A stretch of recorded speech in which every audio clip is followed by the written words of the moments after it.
Covid safe तरीके से विधानसभा का आगामी सामान्य निर्वाचन कराने के लिए प्रतिबद्ध है।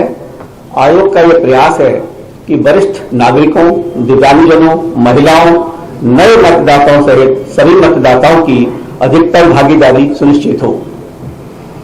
राज्य में पहुंचने के बाद सर्वप्रथम हम सभी लोगों ने पॉलिटिकल पार्टी के साथ मीटिंग की और इसके अंतर्गत all India Trinamool Congress, Bahujan Samaj party, Bharatiya Janata party, CPI, CPIM, Indian national Congress, nationalist Congress party, राष्ट्रीय लोकदल और समाजवादी पार्टी के प्रतिनिधियों ने आकर आयोग से मुलाकात की और अपने विचारों, समस्याओं और सुझावों से अवगत कराया। आयोग ने उनके द्वारा बताए गए बिंदुओं का संज्ञान लिया और इसके बारे में मैं आपको विस्तार से भी बताना चाहूंगा बाद में। आयोग द्वारा राजनीतिक दलों के साथ बैठक के पश्चात सर्वप्रथम सारे ही जिला मजिस्ट्रेट, डिस्ट्रिक्ट इलेक्शन ऑफिसर्स, सभी एसपीज, डीआईजीज, पुलिस कमिश्नर्स जो 73 जिले के हैं यहाँ पर, सभी के साथ मीटिंग की और उनको आयोग के बारे में, आयोग के मोटिव के बारे में समझाया गया और उनसे उनके जिले के बारे में तथा लॉ एंड ऑर्डर के बारे में पूछा गया और विस्तृत जानकारी ली गई। उनको इस बात से पूरी तरह अवगत कराया गया है कि मतदाता जागरूकता, महिलाओं, दिव्यांग, वरिष्ठ मतदाताओं के लिए मतदान केंद्रों की व्यवस्था, सुरक्षा व्यवस्था, कोविड सेफ्टी व्यवस्था तथा जितनी भी अन्य महत्वपूर्ण चीजें हैं उनको इसके बारे में पूर्णतः अवगत कराया गया और उनको इसके बारे में उनसे संज्ञान भी लिया गया। इसके उपरांत आयोग ने विभिन्न एनफोर्समेंट एजेंसी के साथ मीटिंग की, जिसमें कि आय का विभाग है, GST, enforcement directorate, excise department, NCB, banks, nodal officers, इन सभी के साथ विस्तृत चर्चा की, क्योंकि हमारा ये उद्देश्य है कि ये पूरा इलेक्शन इंड्यूसमेंट फ्री और प्रलोभन फ्री हो। इसके लिए उनकी बहुत ही एक मीटिंग ली गई जिसमें उनको सख्त निर्देश दिए गए हैं कि किसी तरह का भी प्रलोभन और किसी तरह का भी एक्साइज डिस्ट्रीब्यूशन, मादक पदार्थों का डिस्ट्रीब्यूशन, फ्री वीज डिस्ट्रीब्यूशन किसी तरह से भी ना हो पाए और उनसे उसके बारे में पूरी विस्तृत चर्चा की गई। आयोग ने उसके उपरांत जो हमारे नोडल ऑफिसर्स होते हैं पुलिस के और हमारे सीओ के साथ भी विभिन्न बिंदुओं पर चर्चा की और उसके बाद जो सबसे आखिर में जो जितने भी कंसर्न्स थे हमारे, तो मुख्य सचिव, DG police, health secretary, home secretary तथा अन्य सेक्रेटरीज के साथ अभी मीटिंग की है यहाँ पे आने से पहले। जो राजनीतिक दलों ने जो विभिन्न बिंदु उठाए गए थे उसके बारे में बताना चाहूंगा कि सभी राजनीतिक दलों के प्रतिनिधियों ने ये हम लोगों को बताया कि कोविड प्रोटोकॉल का पालन करते हुए समय पर चुनाव होने चाहिए। तो सबसे प्रथम सभी दलों ने without any difference of opinion सभी ने कहा कि कोविड को ध्यान में रखते हुए समय पर चुनाव कराए जाए। कुछ दलों के प्रतिनिधियों ने दिन के समय बिना कोविड नियमों का पालन किए हुए चुनावी रैलियों के प्रति अपनी चिंता जाहिर की, साथ ही रैलियों की संख्या को नियंत्रित करने की भी मांग की। उन्होंने ये भी सुझाव दिया कि घनी आबादी वाले पोलिंग स्टेशंस को खुले स्थानों में किया जाए ताकि कोविड प्रोटोकॉल का पालन करते हुए मतदान संपन्न हो सके। कुछ दलों के प्रतिनिधि ने मांग की कि 80+ सीनियर सिटीजन्स और दिव्यांग वोटर्स जिन्हें घर बैठे पोस्टल बैलेट की सुविधा दी गई है उनकी सूची भी उनको दी जाए।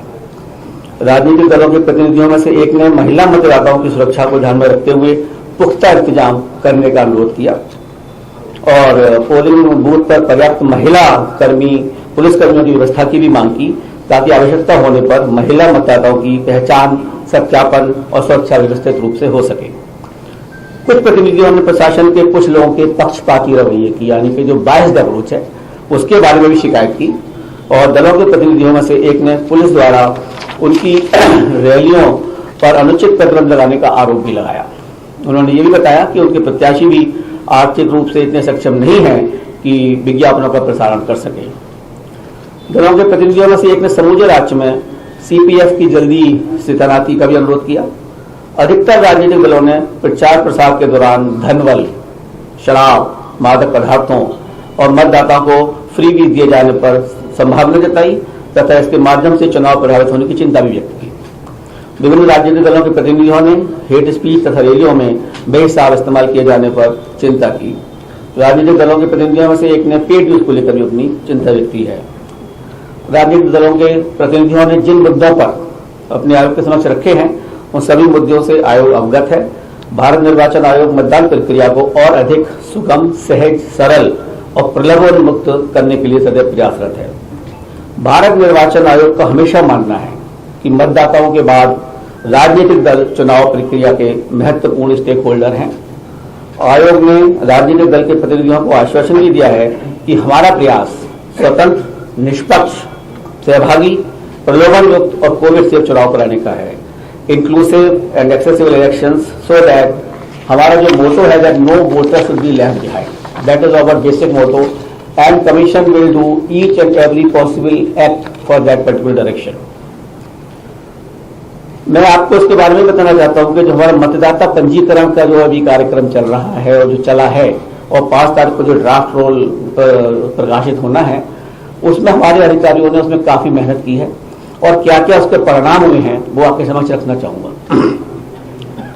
जो हमारा विशेष संक्षिप्त पुनरीक्षण जिसको हम SSR बोलते हैं, 5 जनवरी 2022 को निर्वाचक नामावली अंतिम रूप से प्रकाशित की जाएगी। राज्य में अभी तक मतदाताओं की कुल संख्या लगभग 15.02 15 करोड़ से अधिक है। अंतिम प्रकाशन पर मतदाताओं के वास्तविक आंकड़े स्पष्ट होंगे। इसके बाद भी नामांकन दाखिल करने का आखिरी तारीख तक भी मतदाता क्लेम्स ऑब्जेक्शन सबमिट कर सकते हैं। असल में कुछ लोगों को ये भ्रांति है कि जब ये प्रकाशित हो रही है शायद हमारा नाम उसके बाद जिसमें ना लिखा जाए, तो मैं ये भी बताना चाहूंगा आपके जरिए सभी लोगों को कि ये प्रकाशित होने के बाद भी लोग देख लें, अगर किसी का नाम उसमें नहीं लिखा गया है या किसी का नाम कटने से ही रह गया है तो उस तरह के सारे क्लेमों को वो जो हमारे नॉमिनेशन की आखिरी दिन होती है उस तक वो अपने क्लेम्स और ऑब्जेक्शन फाइल कर सकते हैं। तो अभी ये नहीं है कि ये खत्म हो गया अब हमारा नाम कैसे जुड़ेगा। तो ये जो चिंता है किसी के दिमाग में वो आप ही इसको निकाल सकते हैं, आप ही वहां तक हमें पहुंचा सकते हैं। विशेष संक्षिप्त पुनरीक्षण 2022 के दौरान अब तक 52.8 लाख 52.8 लाख नए मतदाताओं को इलेक्टोरल रोल में सम्मिलित किया गया है, जो कि अपने आप में एक रिकॉर्ड है। इसमें लगभग 23.92 लाख पुरुष और 28.86 लाख महिला मतदाता हैं। इन नए मतदाताओं में 18 से 19 वर्ग आयु वर्ग के करीब 19.89 लाख शामिल हैं, जो कि पिछले SSR के मुकाबले 3 गुने अधिक हैं। यानी कि पिछली बार जो ये 18 से 19 तक के मतदाता थे, इनका परसेंटेज पूरे इलेक्टोरल रोल में कुल 0.51% था, जो कि बढ़कर अब 1.32% हो गया है। हमारा ये उद्देश्य है कि जितने लोग भी 18 साल 1 जनवरी 2022 को हो रहे हैं वो सभी इलेक्टोरल रोल में शामिल हों, और इसके लिए हमारे अधिकारियों ने बहुत ही डिफरेंट तरह से प्रयास किया। कॉलेजेस में जो इलेक्टोरल लिटरेसी क्लब बनाए, लोग वहां पहुंचे जा जाके और उनसे अनुरोध किया, उनके फॉर्म भरवाए गए 6, जिसकी वजह से ये 3 गुना अधिक जो एनरोलमेंट हुआ है। ये इसके लिए अफसरों ने बहुत अधिक कार्य किया है।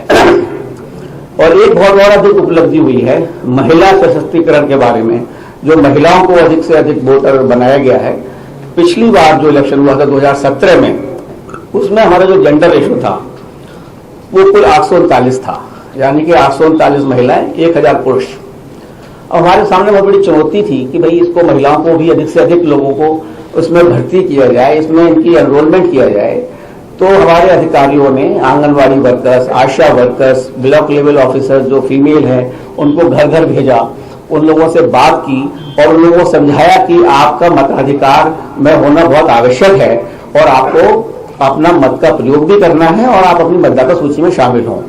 उसकी वजह से जो ये बढ़ा है 839 जो 2017 में था, उससे बढ़कर ये 868 पहुंच गया है, जो कि 29 पॉइंट प्रति 1000 के हिसाब से जो बढ़ा है, ये एक अपने आप में एक काफी बड़ा वर्क है। और आप देखते होंगे कि जो पूरे शामिल हुए हैं उसमें 23.92 लाख पुरुष और 28.86 लाख महिला मतदाता है।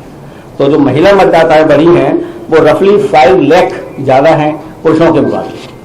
तो ये जो इस दिशा में काम किया गया है, इसका रिजल्ट भी बहुत अच्छा आएगा, जो कि वोटर टर्नआउट मैं आपसे बाद में डिस्कस करूंगा, उस पर भी इसका प्रभाव पड़ेगा और पूरा महिलाओं का इसमें पूरा योगदान रहेगा। ये हमारा एक अथक प्रयास है।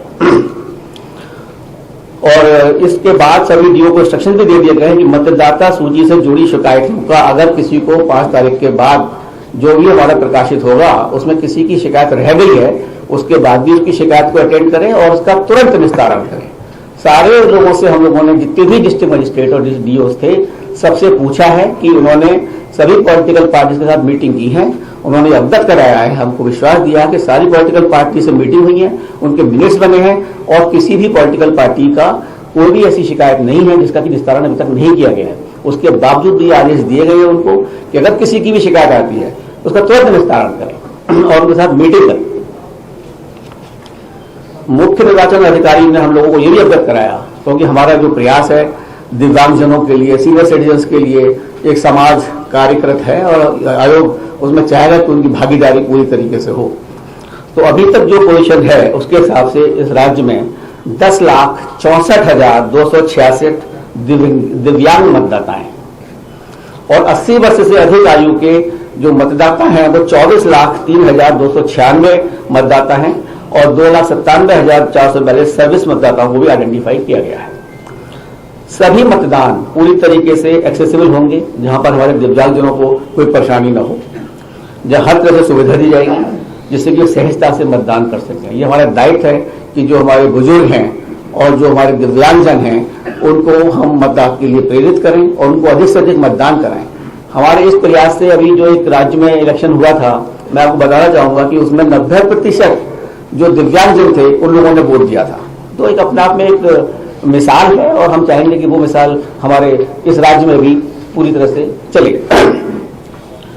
और आपको जानकर खुशी होगी कि इस प्रदेश में पहली बार 80 वर्ष से अधिक आयु वर्ग के वरिष्ठ नागरिकों को, दिव्यांग मतदाताओं को और कोविड अफेक्टेड मतदाताओं को आयोग घर द्वारा घर पर ही बैठे हुए पोस्टल बैलेट की ऑप्शनल सुविधा प्रदान करेगा।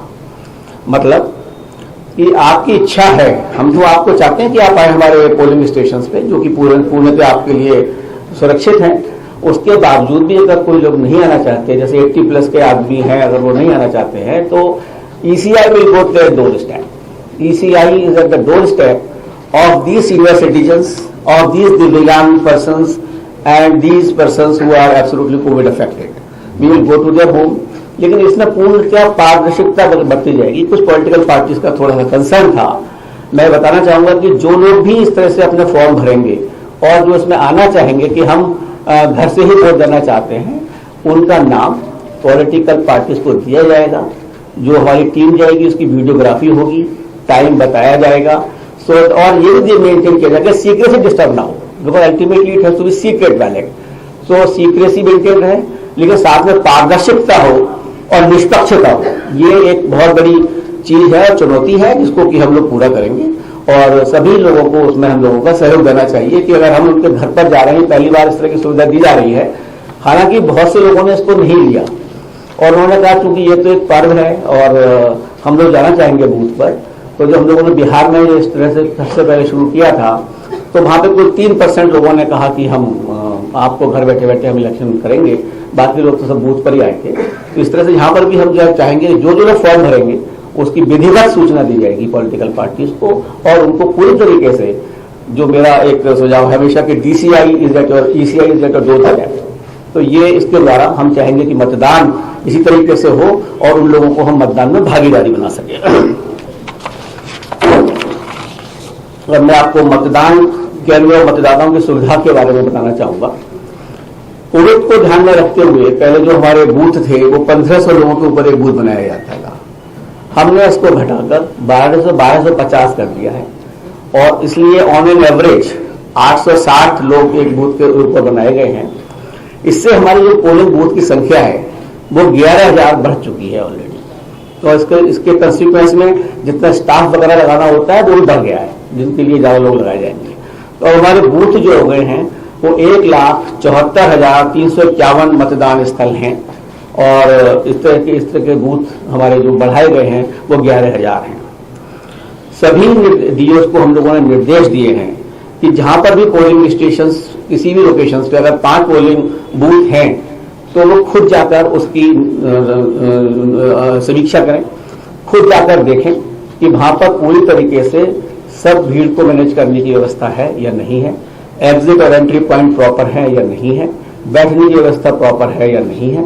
तो इस तरह से वो स्वयं खुद जाकर देखेंगे। कहीं कहीं जहां पर हैं 10-10 पोलिंग स्टेशन भी हैं एक पर्टिकुलर लोकेशंस पे, जहां बहुत बड़े बड़े ग्राउंड्स हैं, बहुत बड़े बड़े कॉलेजेस हैं, but we have seen these officers will go themselves, verify that proper arrangements are made. और ये हमारा चुनाव आयोग बिल्कुल इसके लिए प्रयासरत है कि सभी पोलिंग बूथ्स पर assured minimum facilities will be provided, meaning thereby that सभी पोलिंग बूथ्स पर पानी की व्यवस्था, शौचालय की व्यवस्था, बैठने की व्यवस्था, बिजली आपके लिए और दिव्यांगजनों के लिए एक जेंटल रैंप की व्यवस्था, हर जगह जो हमारे पोलिंग बूथ होंगे रैंप की व्यवस्था की जाएगी, जिससे कि व्हील चेयर की व्यवस्था की जाएगी और वॉलंटियर्स की व्यवस्था की जाएगी और उनको पिक एंड ड्रॉप की फैसिलिटी भी फ्री में दी जाएगी। जो भी आना चाहते हैं वो अपनी PWD ऐप है उस पर भरें या वैसे ही हमें सूचित करें और हमारा कमीशन उसके लिए खुद सारी व्यवस्थाओं की अरेंजमेंट करेगा और दिव्यांगजन जिससे कि अपना वोट सुचारू रूप से कर सके। राज्य में 4030 मॉडल मतदान केंद्र बनाए जाएंगे, मतलब प्रत्येक असेंबली कंस्टिट्यूएंसी में लगभग 10 आइडियल पोलिंग बूथ होंगे, जिसमें कि बहुत अच्छी तरीके से जो भी स्पेस और जो भी होगा उसको दिखाया भी जाएगा, उसको करा जाएगा, so that everybody should see that what is the model this thing. और वुमेन पार्टिसिपेशन के लिए हम चाहते हैं कि महिला सशक्तिकरण पर, जैसे पहले बताया मैंने आपको, एक प्रॉपर अफेक्ट आना चाहिए, उनको उस भागीदारी में एक फीलिंग आनी चाहिए कि स्ट्रेंथ इज सेम। इस प्रदेश में कम से कम 800 और वुमेन मैनेज पोलिंग स्टेशन बनाए जाएंगे। 403 हमारी कंस्टिट्यूएंसी है, लेकिन हम चाहते हैं कि कम से कम 800 ऐसे पोलिंग स्टेशन होंगे जिसमें पूरे कर्मचारी महिलाएं होंगी और सुरक्षा कर्मचारी भी महिलाएं होंगी। आपने शायद नीचे आने से पहले कुछ स्वीप की जो एक्टिविटीज नीचे हो रही थी वो शायद नीचे देखी होंगी आप लोगों ने कि किस तरह से हम लोगों ने प्रयास किया है लोगों को बताने का कि महिला बूथ किस तरह से बनते हैं और दिव्यांगों को किस तरह से इसको मैनेज करेंगे। उस तरह की चीजें शायद आप लोगों ने देखी होंगी और उसको जिन्होंने नहीं देखी हो वो देखें कि हमने नीचे एग्जीबिशन जो लगाई हुई है थोड़ी सी, उसको आप देखें, जिससे कि इसका प्रचार प्रसार आपके माध्यम से मैक्सिमम हो पाएगा। हम सब तक नहीं पहुंच सकते, लेकिन आपके द्वारा हम 15 करोड़ मतदाताओं तक जरूर पहुंच सकते हैं, ये मेरा पूर्ण विश्वास है। कुछ लोगों ने ये शंका व्यक्त की थी जब हम लोगों ने पूछा कि भाई ये पोलिंग परसेंटेज वगैरह क्यों कम है, तो कुछ ने कहा कि शायद कुछ मतदाताओं ने कि उनमें एपिक कार्ड खो गया है, शायद इसलिए हम वोट डालने नहीं गए। मैं बताना चाहूंगा कि एपिक कार्ड के अलावा 11 ऐसे दस्तावेज और हैं जिनके प्रूफ के द्वारा उनकी पहचान की जाएगी और अगर उनके पास मतदाता एपिक कार्ड नहीं भी है तो उनके जरिए वो जा सकते हैं वहां पे और उनको वोट डालने का अधिकार पूर्ण दे दिया जाएगा। जैसे पैन कार्ड है, पोस्ट ऑफिस द्वारा जारी पासबुक है, मनरेगा कार्ड है और आपका आधार कार्ड है। इस तरह के कई 11 हमारे दस्तावेज हैं जिनके थ्रू वो जा सकता है और कोई ये मतलब फील ही ना करे कि मेरा नाम अगर सूची में है और मुझ पर एपिक कार्ड नहीं है तो मतदाता मैं कार्ड अपना उपयोग नहीं कर पाऊंगा, क्योंकि सबसे इम्पोर्टेंट चीज है अब वोट डालना। उसके लिए हमारा आयोग जो भी संभव प्रयास होगा उसमें कहीं पीछे नहीं हटेगा और अगर आपको भी कोई सजेशन देने होंगे तो आप हम भेजें और हम चाहेंगे कि हमारे इस प्रदेश का टर्नआउट भी बढ़े, वो बहुत आवश्यक है, जिसके बारे में आपको बताना चाहूंगा। जैसे कि 2019 के चुनावों से भी हो रहा है, इस बार भी उत्तर प्रदेश में सभी बूथों पर ईवीएम वीवीपैट सभी बूथों पर लगाई जाएगी और सुप्रीम कोर्ट के आदेशानुसार हर असेंबली कंस्टिट्यूएंसी में कम से कम 5 पोलिंग स्टेशन की वीवीपैट स्लिप्स को ईवीएम काउंट से मैच किया जाएगा। आयोग ने सीओ को ईवीएम और वीवीपैट के बारे में व्यापक जागरूकता और उपयोग में आसानी के लिए फिजिकल तथा डिजिटल पहुंच बढ़ाने के लिए भी कहा है कि सभी लोगों को इसके बारे में बताया जाए। अगर किसी की भ्रांति है उसको दिखाया जाए कि ये ईवीएम है, ये वीवीपैट है और इसको आप खुद देख सकते हैं कि जो आपने बटन दबाया हुआ है वो आपको दिख रहा है। और आई थिंक देखने से बड़ा प्रमाण कुछ नहीं होता। Seeing is believing. If you can see it you can believe it, even that if you do not believe it you can not believe your eyes. तो इस तरह का जो प्रचार है उसको हम वीडियो के जरिए, फिजिकल पहुंच के जरिए और सभी जो वैन भी है उसके थ्रू हम लोगों तक पहुंचाने की कोशिश करेंगे कि सबको इसके बारे में पूरी जागरूकता हो। एक और इम्पोर्टेंट स्टेप है पारदर्शिता के माध्यम में रखते हुए, जितनी नेट कनेक्टिविटियां पूरे प्रदेश में पूरी तरह से नहीं है, उसके बावजूद 1,74,351 मतदान स्थलों में से एटलीस्ट 1 लाख मतदान स्थलों पर वेबकास्टिंग की जाएगी, लाइव वेबकास्टिंग पोलिंग बूथ के अंदर, कि सो दैट हम सबको दिखा सकें कि पारदर्शिता पूरी तरीके से है बूथ के अंदर। हम लोग खुद मॉनिटर करेंगे, डीओ मॉनिटर करेंगे, पूरा सिस्टम होगा मॉनिटर करने का, जिससे कि किसी बूथ की पारदर्शिता सभी के सामने उपलब्ध हो और किसी तरह की भी गड़बड़ी किसी भी बूथ में ना होने पाए। अब मैं आपको बताना चाहूंगा वोटर टर्नआउट के बारे में। देखिए, ये उत्तर प्रदेश एक बहुत बड़ा प्रदेश है। ये प्रदेश नहीं, अपने आप में एक बड़ा देश की बराबर एक वो है, जहाँ पे 403 असेंबली कंस्टिट्यूएंसीज हैं। उसके बावजूद यहाँ की जनसंख्या भी बहुत जागरूक है, पॉलिटिकली भी जागरूक है। उसके बावजूद 2017 में जो मतदान का प्रतिशत था वो 61% था, और 61% से लोकसभा का जब इलेक्शन हुआ तो और घटकर 59% रह गया। ये हमारे लिए एक थोड़ा चिंता का विषय है कि इस इतने बड़े प्रदेश में जहां पे पॉलिटिकल जागरूकता पूर्ण गया है, वहां पर पोलिंग परसेंटेज इतना कम क्यों है। तो हमने इस चीज के लिए सभी जिला निर्वाचन अधिकारियों को भी आदेश दिए और उसकी समीक्षा भी की है हम विभिन्न टाइम पर कि ये क्यों कम है और उसके लिए हम लोगों को क्या करना चाहिए। तो सभी डिस्ट्रिक्ट मजिस्ट्रेट्स ने, जितने भी डीओज हैं हमारे, उन्होंने खुद देखा कि कहाँ कहाँ हमारी जो असेंबलीज हैं, जहाँ जहाँ हमारे बूथ हैं, जहाँ पर कम परसेंटेज है स्टेट एवरेज से भी, उनको चिन्हित किया है और वहाँ पर जागरूकता के लिए विभिन्न प्रयास किए गए हैं, जिसमें कि आंगनबाड़ी और आशा वर्कर्स के थ्रू पहुंचा गया है। कुछ महिलाएं आइकन्स हम लोगों ने बनाई है, वहां पहुंचा गया है और आइडेंटिफाई किया गया है कि क्यों मतदान है। उनको जागरूकता करने के लिए स्वीप एक्टिविटीज बढ़ाई गई हैं, जिससे कि उनको वोटिंग के लिए प्रेरित किया जा सके और वो वोट डालने आए। और जैसा मैंने बताया कि ऑलरेडी हमने महिलाओं को, युवाओं को इस बार काफी हद तक इसमें इन्वॉल्व किया है, तो इसलिए हमें उम्मीद है कि उनके भागीदारी के द्वारा जितने अवेयरनेस प्रोग्राम चलाए जाएंगे वो उसमें भागीदारी करेंगे और जो ये परसेंटेज वोटिंग परसेंटेज का है ये बढ़ना चाहिए। और मैं चाहूंगा कि आप लोग भी इस दिशा में प्रयास करें कि मतदाता का जो मताधिकार मिला है उसको हम खाली 61% लोग यूज कर रहे हैं। ये एक ऐसा देश था जहां पर आजादी के फौरन बाद सभी 18 वर्ष से लोगों को ऊपर कोई मतदान प्राप्त हो गया था, सारे एडल्ट लोगों को। तो इसकी हम लोगों को महत्ता समझनी चाहिए और इसमें हमें भागीदारी करनी चाहिए, तभी हम इस चीज के हकदार होंगे कि सरकार ने ये काम अच्छा किया या नहीं किया। वरना अगर 7% मतदान रहेगा तो ये काफी कम है, जो कि इस स्टेट को बढ़ाना पड़ेगा। और हमारे सारे प्रयास होंगे इसमें, बूथ की अवेयरनेस, पोलिंग की अवेयरनेस, लोगों की अवेयरनेस, पूरी स्वीप एक्टिविटीज जो हमारी होंगी वो इसके ऊपर चलेंगी। और मैं आपको बताना चाहूंगा कोविड प्रोटोकॉल के बारे में, क्योंकि ये एक अचानक एक नया आयाम जुड़ गया है, जो कि अभी तक लग रहा था कि कोई कोविड की प्रॉब्लम नहीं है। और अभी मैं यहाँ पर आने से पहले कमीशन ने हेल्थ सेक्रेटरी से भी बात की और मुख्य सचिव से भी बात की इसके बारे में।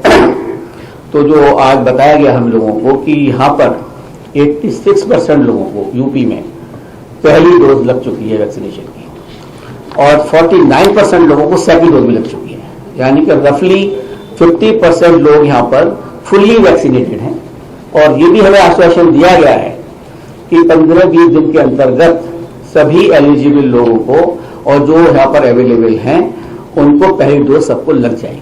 हम लोगों ने आदेश दिए हैं कि इसको फौरन ही कार्यवाही की जाए और वैक्सीनेशन को बढ़ाया जाए, जिससे कि जल्दी से जल्द एटलीस्ट 100% लोग should be absolutely with A first dose and all eligible should be given the second dose also. And जो यहाँ पर मैंने ओमाइक्रोन के केस के बारे में भी समीक्षा की कि पूरे यूपी में कितने केस आए हैं, तो मुझे मालूम पड़ा कि केवल 4 केस अभी तक यहाँ आए हैं। उसमें से 3 लोग तो ठीक होकर वापस भी चले गए हैं, वो लोग बाहर से ही आए थे। एंड नोएडा, गाजियाबाद, मेरठ की उसमें थे, एक रायबरेली में था। तो वो लोग 3 तो ठीक भी होकर वापस चले गए, वो निगेटिव हो चुके हैं। एक शायद अभी कल परसों में कोई आया है, उसको ये लोग देख रहे हैं। तो ऐसा यहाँ प्रदेश के अंदर माइक्रोन का कोई ओमाइक्रोन का ज्यादा इफेक्ट अभी तक नहीं है। उसके बावजूद भी इन लोगों को हम लोगों ने पूरी तरीके से ये बता दिया गया है कि कोविड को देखते हुए, और हमने इसके बारे में यूनियन हेल्थ सेक्रेटरी से भी चर्चा की थी यहाँ पर आने से पहले। We had already met the health secretary of union of India और उनसे भी इसके बारे में पूरी चर्चा करी थी कि कोविड वैक्सीनेशन इन 5 कोर बाउंड स्टेट में बढ़ाना ही पड़ेगा और it has to be expedited. Simultaneously, we have also directed them that all polling officials who will be on the duty will be absolutely fully vaccinated. 100% vaccination वही लोग होंगे जो ड्यूटी पर लगाए जाएंगे और जो हमारे पोलिंग ऑफिशियल्स हैं उनको फ्रंट लाइन वर्कर का दर्जा दिया जाएगा और उसके लिए आदेश जारी हो चुके हैं और जो भी एलिजिबल होंगे उनको बूस्टर डोज का भी प्रावधान किया गया है और वो उनको प्रायोरिटी पर दी जाएगी। कोविड की दृष्टिगत भी जो सभी चीजें आवश्यक हैं वो हर पोलिंग बूथ पर होंगी। हमारा हर polling booth covid compliant behaviour के साथ वर्क करेगा। सभी डीओस को निर्देश दिए गए हैं और लोगों ने सामग्री जितनी भी है जैसे थर्मल स्कैनर हैं, मास्क हैं, सैनिटाइजर्स हैं, they have already been under the process of procurement and each and every voter who comes to the polling station will be provided these facilities also and इन लोगों की social distancing का भी पूरा ध्यान रखा जाएगा। इसीलिए सारे डीओस को कहा गया कि खुद जाकर देखकर आए। इसीलिए पोलिंग स्टेशन का जो नंबर है वो बढ़ाया गया है और लोगों को जो है कम किया गया है। और इसके अंतर्गत ही मैं एक चीज और कहना चाहूंगा जो मैं आपके थ्रू बताना भी चाहता हूं। अभी तक कमीशन ने डिसीजन लिया है कि पोलिंग टाइम का भी 1 घंटे बढ़ाया जाएगा। जो अभी तक यहाँ पर 8 से 5 तक था उसको 1 घंटा बढ़ा दिया जाएगा, जिससे कि सोशल डिस्टेंसिंग अगर हम मेंटेन करते हैं और थोड़ा ज़्यादा टाइम लगता है तो उसको भी उसमें संज्ञान में लिया जाएगा और ये 1 घंटे का टाइम अक्रॉस द स्टेट बढ़ा दिया जाएगा, एक्सेप्ट जहां LWE अफेक्टेड एरियाज हैं उसको ध्यान में रखते हुए बाकी पूरे स्टेट में 1 घंटे का टाइम सबको बढ़ा दिया जाएगा। और राज्य, जिला और विधानसभा के स्तर पर भी हेल्थ नोडल ऑफिसरों को भी नामांकित कर दिया गया है। सारे हेल्थ नोडल ऑफिसर्स को नामांकित किया गया है। They will be responsible for the district at every booth level also. There will be nodal officer of health who will ensure that all polling booths are fully sensitized और उनका जो पूरा sanitisation है वो भी प्रॉपर है। जो mask वगैरह होंगे उनका जो वेस्ट डिस्पोजल है उसको प्रॉपर तरह से किया जाएगा, जिससे कि किसी तरह की भी शंका किसी के दिमाग में ना हो और प्रॉपर कम्युनिकेशन भी किया जाएगा कि हमारे बूथ जो है वो प्रॉपरली मैनेज्ड हैं, सैनिटाइज्ड हैं, आप अपना वोट इसमें आकर कर सकते हैं। कानून और व्यवस्था प्रबंधन के लिए डीजी पुलिस और होम सेक्रेटरी से डिटेल्ड वार्ता हुई है और सारे एसपीज, डीआईजीज एंड पुलिस कमिश्नर से इसके बारे में पूरी चर्चा हुई है कल की मीटिंग में। एंड उनको जो भी कंसर्न्स थे पॉलिटिकल पार्टीज के कि भाई you can not be biased, that message has gone very deep to the persons. They will have to be with a uniform pattern of behavior to all parties. They cannot be biased for as far as the elections are concerned, so that every political party will have to be given a level playing field. Nobody can favor the one party at the cost of any other party. और इसके अंतर्गत जो हमारे commission के आदेश होते हैं कि जो भी अधिकारी 3 साल से ऊपर किसी भी इलेक्शन प्रोसेस में जो लोग लगे हुए हैं और वो 3 साल से अधिक किसी जगह पोस्टेड हैं उनका ट्रांसफर किया जाएगा और उस तरह का सर्टिफिकेट चीफ सेक्रेटरी और डीजी पुलिस दोनों आयोग को 31 तारीख के दिसंबर के बाद भेजेंगे। मैं ये बताना चाहता हूं जो आज सुबह की समीक्षा हुई है उसमें 5000 से अधिक पुलिसकर्मियों का ऑलरेडी ट्रांसफर हो चुका है और जो थोड़े बहुत रह गए हैं वो कर दिए जाएंगे और 1 जनवरी को उन दोनों ने आश्वासित किया है कि सर्टिफिकेट हम लोगों को दिया जाएगा। इसमें 3440 sub inspector, 1440 SHO, 14 IPS officers and 39 PPS officers have already been transferred who were there for last 3 years, so that there cannot be any effect of being there for more than a 3 years period, and this particular direction will have to be fulfilled and they have assured us that the certificates will be given on the 1st of January itself.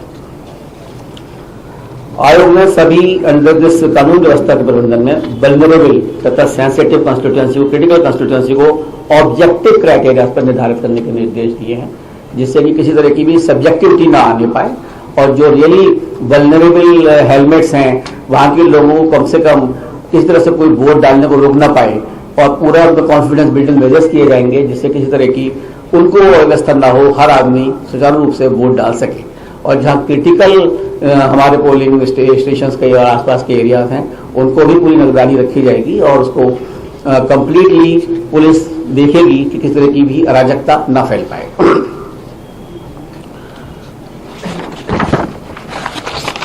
सभी सीमा चौकियों पर 24 घंटे CCTV निगरानी कैमरों से रखा जाएगा। अनैतिक गतिविधियों को रोकने के लिए मजबूत सीमा जांच के लिए विस्तृत योजना तैयार की जाएगी। निर्देश दिया कि राज्य पुलिस की सीमावर्ती राज्यों के समकक्षों के साथ नियमित बैठक की जाए और सीजस की वीकली रिपोर्ट समीक्षा करें।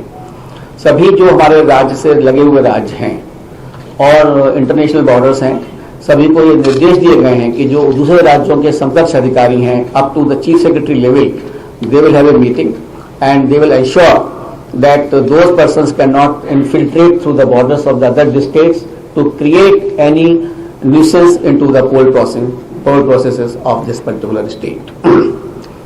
मैं आपको एक ऐप के बारे में बताना चाहूंगा जिसमें कि देखिए कोई भी प्रक्रिया हो, अगर जन भागीदारी नहीं है तो वो कोई भी चीज सफल नहीं हो सकती। और उसके लिए आयोग ने एक सी विजिल ऐप का वो किया है, उपयोग किया है, जिसमें कि सी विजिल मैं चाहूंगा कि सभी लोग इसको डाउनलोड करें और जन भागीदारी से इसको यूज करें।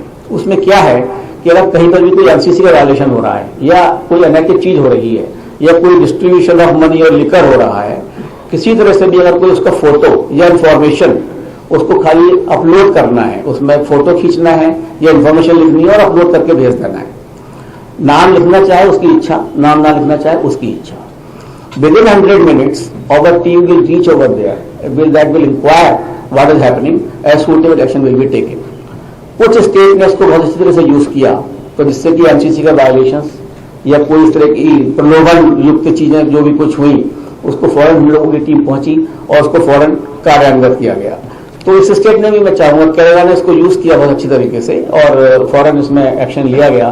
तो बाकी लोग सचेत हो जाते हैं कि हमें कोई देख रहा है और जन भागीदारी है, मतलब common man will download it, take a photograph and will send it. It makes lot of difference and I would like that youngsters who are very good in app unlike me, they can definitely use it faster and they can help the election commission of India to make it more vigilant. Until unless we are vigilant, I think we are not fit persons for that. So society will have to be vigilant. The persons will have to be vigilant.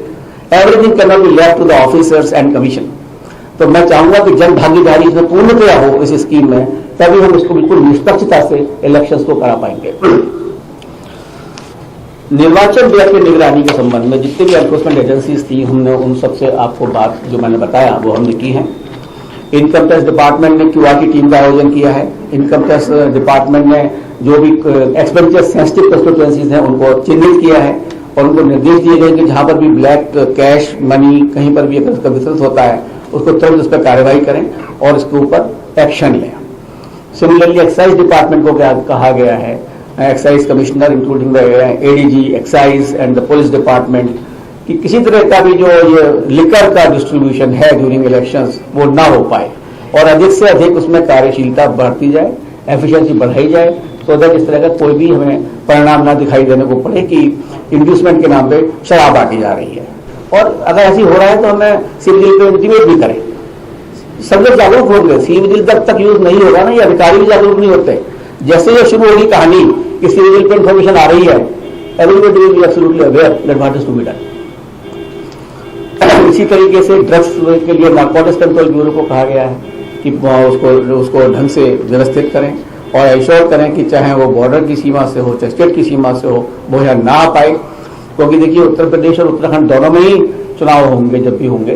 तो मैं चाहूंगा कि उस तरह की चीजें जो हैं दोनों स्टेटों में अफेक्ट करती हैं, दोनों से स्टेट से इस तरह की समीक्षा की है और बैंक को आदेश भी दिए हैं कि इसको टोटली ड्राई अप किया जाए। सिमिलरली फ्री बीज डिस्ट्रीब्यूशन के लिए भी हम लोगों ने कहा है CGT and commercial tax department को कि इस तरह की चीजें ना हो पाए और इनका डिस्ट्रीब्यूशन पूरी तरह से रोका जाए। फ्रीवीज का डिस्ट्रीब्यूशन 100% रोकना पड़ेगा और जहां जहां भी इस तरह के गोडाउन में इसकी वो हो रही है उसकी निगरानी भी की जा रही है। अलार्म बंद कर लें इसका। आयोग ने यह भी कहा है कि कोई भी एनफोर्समेंट एजेंसी एक सीओ में काम ना करे, मतलब अपने वातावरण में काम ना करे, सारी एजेंसियां कोऑर्डिनेटेड एफर्ट्स करें।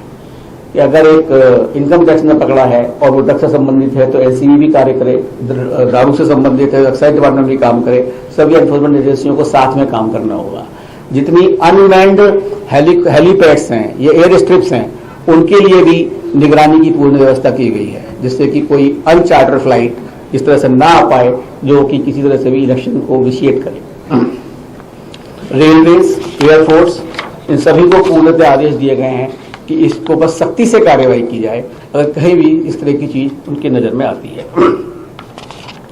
एक अन्य बहुत इंपॉर्टेंट चीज है क्रिमिनल एंटीसिडेंट, आपराधिक पृष्ठभूमि के कैंडिडेट जो खड़े होते हैं, तो ये एक बहुत इंपॉर्टेंट चीज है कि उन लोगों को खुद जो कैंडिडेट है अगर आपराधिक पृष्ठभूमि के हैं तो उन लोगों को मीडिया में, पेपर में, टीवी पे प्रसारित करना होगा।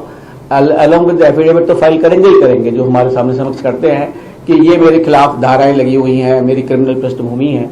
और इसके अलावा जो पॉलिटिकल पार्टीज हैं उनको भी बताना होगा कि उन्होंने ये आदमी को क्यों लिया है, उनको पब्लिसाइज करना पड़ेगा कि इस आपराधिक छवि के व्यक्ति को क्यों चुना गया है और उसका क्या कारण है, क्योंकि क्या क्लीन व्यक्ति दूसरा नहीं है। Winnability is not the criteria कि वो हम जीत जाएगा। तो इस तरह से पब्लिक को पूर्णतया इंफॉर्मेशन होगी कि कौन से कैंडिडेट आपराधिक छवि के हैं और कौन से कैंडिडेट क्लीन हैं। बाकी चॉइस तो वोटर के हाथ में है, voter is supreme to elect the persons. So ultimately but this particular thing will have to be done. और ड्यूरिंग द इलेक्शंस ईसीआई एक जो हमारा एक ऐप है, वोटर हेल्पलाइन ऐप, उसमें भी एक ऐप जारी करेगा जिसमें कि उस कैंडिडेट के इस तरह की जो आपराधिक पृष्ठभूमि है उसके कारण चिन्हित होंगे। And model code of conduct तो जब भी इलेक्शन अनाउंस होंगे तब लगेगा और उसमें सभी पॉलिटिकल पार्टी से आग्रह किया जाता है आपके थ्रू कि मॉडल ऑफ कंडक्ट का प्रोविजंस का पूर्णतः पालन करें उस पीरियड के अंतर्गत और साथ में मर्यादाओं को अपने ध्यान में रखें, मर्यादाओं को ना तोड़ें। और जो मीडिया है, पेड न्यूज़ है, सोशल मीडिया है, तो सोशल मीडिया और पेड न्यूज़ के ऊपर भी पूर्णतः निगरानी रखी जाएगी और अगर किसी तरह का भी कोई भी इस तरह की पोस्ट वगैरह की जाएगी जो कि इलेक्शन प्रोसेस को विशेष करे, उसके खिलाफ कार्रवाई की जाएगी। मैं सारांश में बताना चाहता हूं क्योंकि मैंने आपको काफी चीजों के बारे में बताया, तो जो मुख्य बिंदु हैं तो I would like to reiterate that Bharat ji नया वोटिंग टाइम हमें आपको 1 घंटा बढ़ा देंगे, उसके बाद हम उसको क्वेश्चन पीरियड में आपको क्वेश्चन जब आएगा आपको बता दिया जाएगा। भारत का चुनाव आयोग स्वतंत्र, निष्पक्ष, शांतिपूर्ण, सुलभ, समावेशी और प्रलोभन मुक्त कोविड सेफ चुनाव कराने के लिए अपनी प्रतिबद्धता को दोहराता है। कोविड सूचना को ध्यान में रखते हुए सारे जो रैलीज हैं उसको पूरा ध्यान रखा जाएगा। सभी मतदान केंद्रों और मतदान कर्मियों के लिए कोविड सुरक्षित प्रोटोकॉल का अनुपालन सुनिश्चित किया जाएगा। मतदान स्थलों पर भीड़ प्रबंधन हेतु प्रवेश निकास के उचित संकेतक सुनिश्चित किए जाएंगे। कोविड की स्थिति को ध्यान में रखते हुए 11,000 नए बूथ बनाए जाएंगे। इलेक्टेड जेंडर रेशो जो मैं आपको बता चुका हूं 2017 की अपेक्षा 29 अंक बढ़कर 868 हो चुका है और 18 से 19 साल की आयु वर्ग के मतदाताओं की संख्या लगभग 3 गुना बढ़ चुकी है और महिलाओं को मतदाताओं को ध्यान रखते हुए करीब 800 ऑल वुमेन मैनेज बूथ बनाए जाएंगे और पक्षपातपूर्ण व्यवहार करने वाले अधिकारियों के साथ आयोग की 0 टॉलरेंस है और ऐसे एरिंग अधिकारियों पर आयोग कड़ी कार्यवाही करेगा। और एनफोर्समेंट एजेंसियों को हम लोगों ने बोल ही दिया है कि चाहे अंतर्राष्ट्रीय सीमा हो, चाहे राष्ट्रीय सीमा हो, चाहे राज्य की सीमा हो, उस पर किसी तरह की भी शराब, ड्रग्स, मुफ्त और नकदी की आवाजाही पर प्रभावी रूप से रोक लगाई जाएगी। चुनाव लोकतंत्र का पर्व है, is a festival of democracy and we should celebrate into that spirit only. मुझे उम्मीद है, हम आशा करते हैं कि सभी मतदाता पूरी भागीदारी करेंगे। मैं राजनीतिक दल के प्रतिनिधियों और नागरिकों से स्वतंत्र और निष्पक्ष चुनाव सुनिश्चित करने में अपना सहयोग देने का पुनः आग्रह करता हूं। आयोग हमेशा मीडिया का चुनावी प्रक्रिया में अपना सहयोगी और पार्टनर और महत्वपूर्ण पार्टनर मानता है और आपके द्वारा ही सारे के सारे संदेश जनता तक पहुंचते हैं। मैं आगामी चुनाव में भी आपसे सहयोग की अपेक्षा करता हूं और कामना करता हूं। मैं दोहराना चाहूंगा कि मीडिया संगठनों को भी हितधारकों के बीच चुनावी प्रक्रिया के बारे में जानकारी और जागरूकता फैलाने की मदद करनी चाहिए और एक सूचित और नैतिक तरीके से अपने वोट डालने में कर्तव्य और जिम्मेदारी की भावना पैदा करनी चाहिए। मैं आप लोगों को पुनः धन्यवाद देता हूं और मैं चाहूंगा कि आपके थ्रू हमारा एक इलेक्शन प्रोसेस बहुत ही अच्छा बन सके। सर शेफाली जी कोऑर्डिनेट करेंगे। मेरा सवाल से बात करें जरा, एक एक करके लेंगे, शुरू करते हैं। मैम सर, मैं हिंदुस्तान अखबार से जी संतोष पाली जी मेरे दो सवाल। एक सवाल पूछिए और लोगों को मौका मिलना चाहिए। इसी से जुड़ा हुआ सवाल। एक सवाल ये है कि क्या आयोग के संज्ञान में ये आया है कि प्रदेश के सभी थानों पर थाना प्रभारी या थाना इंचार्ज या एसआई जो अल्पसंख्यक वर्ग के हैं उन्हें हटाने के आदेश हो गए हैं?